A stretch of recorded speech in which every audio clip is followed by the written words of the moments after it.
Keep that going for your next comedian, Mr. Jake Beckman.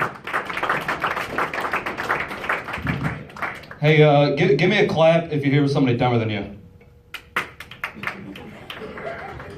So one person at that table, and everybody else is just like, everybody else near me is just as smart. This is one very aggressive person. I love it. I like my friends dumb. It makes me feel more smart, you know?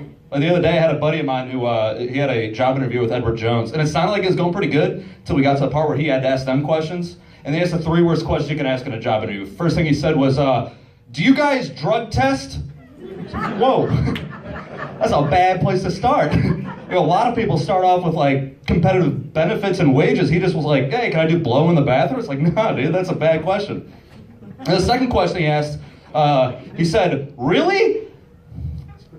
Oh, that's a bad follow-up, dude. Like, wow, I guess you're gonna swing, then swing, but that's a big strike. Then he asked the worst question. He said, well, for what? Oh, probably everything, man. He did not get that job. I hate it when people call things by the wrong name. It was actually this vest. I wore this vest to work the other day. And a guy that sits next to me said, oh, wearing a core warmer today, huh? What? I said, did you just call my vest a core warmer?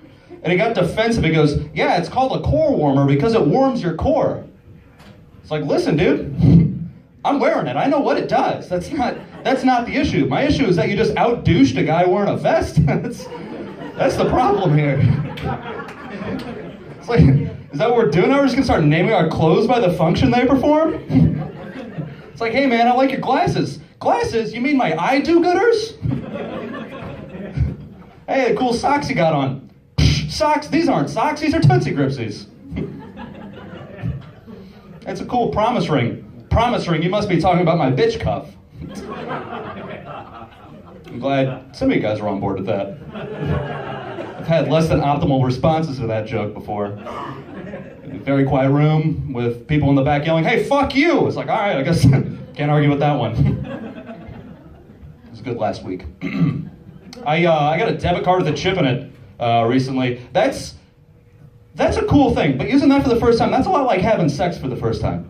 Like, I walked up to the cashier at Target and I said, you're never gonna believe this. This is gonna be my first time using this thing. And she said, oh, don't worry about it, I'll walk you through. I was like, that's awesome, dude. Appreciate that. I said, so where do I put it? She said, oh, just put it the slot at the bottom. I was like, I tell you what, I sure don't see it. She said, oh, it's at the very bottom. I was like, that's a lot lower than I thought it would be. So I went to put it in and we made eye contact for a second. She said, did you put it in all the way? It's not registering. I said, oh, fuck you, dude. So I pulled it out real quick. I was like, you know what, can I just slide it myself? Every time I slide it myself, it works every time. I actually used this thing on mine earlier today. I'm not entirely sure there's anything left in it, to be completely honest. It was just like a weird conversation to have with like a 65-year-old Bosnian woman. You know, it's just weird. Hey, I'm Jake, that's my time. Yeah, we're great.